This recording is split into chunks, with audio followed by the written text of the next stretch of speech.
What makes Alaska unique and dangerous in comparison to Munich, Yalta, Helsinki, the Helsinki Accords in 1975, Minsk II, is that the territorial swaps have been pre-signalled. Trump has already floated the land swapping in public. That gives Putin a negotiating floor before the talks even begin. And Putin on American soil is a symbolic break from isolation, much like Munich gave Hitler international respectability. The virtual summit with Zelensky before Alaska allows Trump to claim he consulted with Ukraine without giving Kyiv a veto over the final outcome.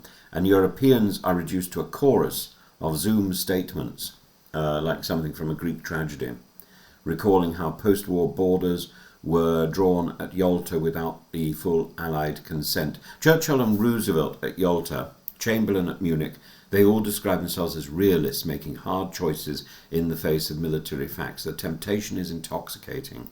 Two leaders, with the world's cameras fixed upon them, deciding the fate of a continent. And for Trump and Putin, Alaska offers exactly that theatre, and in Trump's political vocabulary, deal-making is inseparable from ownership of the outcome. There are so many risks for Ukraine. Ceding Donbass would open a direct corridor for future Russian offensives. Any settlement agreed without Ukrainian physical presence risks being viewed domestically as imposed, not sovereign. And if Russia can redraw borders like this via exclusion diplomacy, so can other revisionist powers. The real strategic aim of Munich, for example, was to buy time for rearmament in the UK and France. The real strategic aim in Yalta was to lock in Soviet influence and manage alliance politics. In the Helsinki Accords, it was to legitimize post-1945 borders, to erase East-West tensions, and so on. Minsk was to cement Russian leverage via the special status clauses.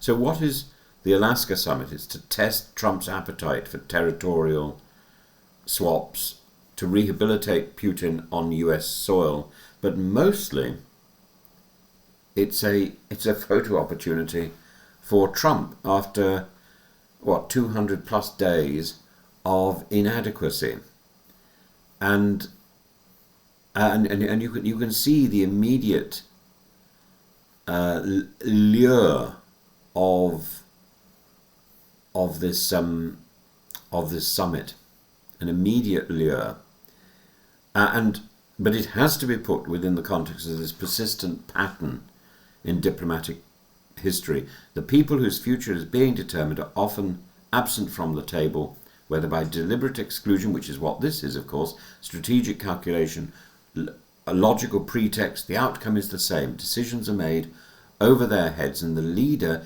usually claims necessity, urgency, or the greater good. And the reality is that exclusion allows for speed, secrecy, and above all, control.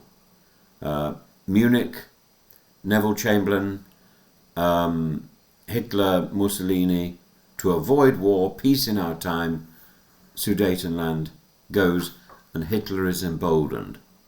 Yalta, the absent party is the free Polish government in exile, and the main outcome is the recognition of Soviet-backed Polish, a Soviet-backed Polish government, a redrawing of Eastern Europe, and the sphere of influence, the stability, the rapid war conclusion.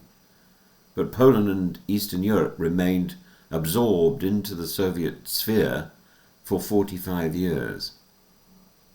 With the Helsinki Accords, the absent party was the Baltic independence movements, the dissidents, and President Ford, President Brezhnev, Western European leaders took decisions, and the justification was détente, human rights language used as a trade-off, but the borders were therefore frozen in favour of Soviet control. The dissidents were suppressed.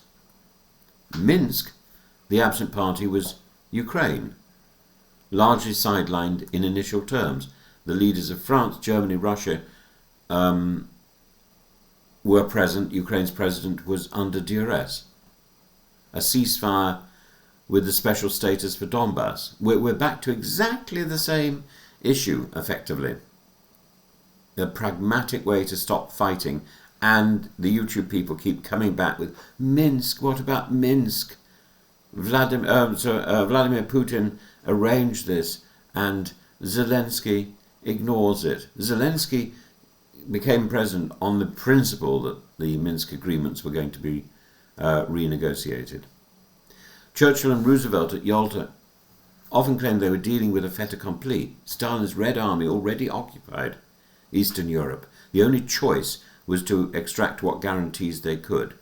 This is the same argument Chamberlain used in 1938. The German army was already on the border, so better to save the peace than lose it outright. But there's a more cynical reading. Exclusion simplifies negotiations. You don't have to listen to the intransigent demands of a party whose very survival is at stake. It allows you to claim credit for ending a crisis, even if the settlement creates the next one. And there's a temptation here that's almost imperial in flavour. The idea that great men in a room can reshape the map. Great men. This is about elderly individuals with the flatulence problem. At Munich, the leaders acted like surgeons dissecting a body that didn't belong to them. At Yalta, Churchill and Roosevelt enjoyed the theatre of global sponsorship, knowing the cameras and the communiques would present them as the architects of peace.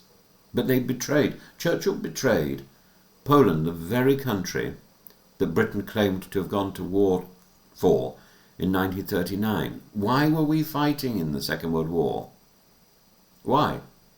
We were supposed to be saving Poland, and yet at the end of the Second World War, we cede Poland to a country that is going to swamp it, to an enemy. It's the same dynamic we're seeing now in Alaska. Two presidents deciding the borders of a third country without that country present, with Europe demoted to spectator status. And the more exclusive the room, the greater the intoxicating sense of control. And did Churchill regret Yalta? In his post-war speeches, he admitted that Yalta had been a bitter pill, and he claimed he'd been outmaneuvered by Stalin. Chamberlain's reputation never recovered from Munich. But these regrets came after the consequences became clear, when exclusion diplomacy had already paved the way for further conflict. We have to learn from history.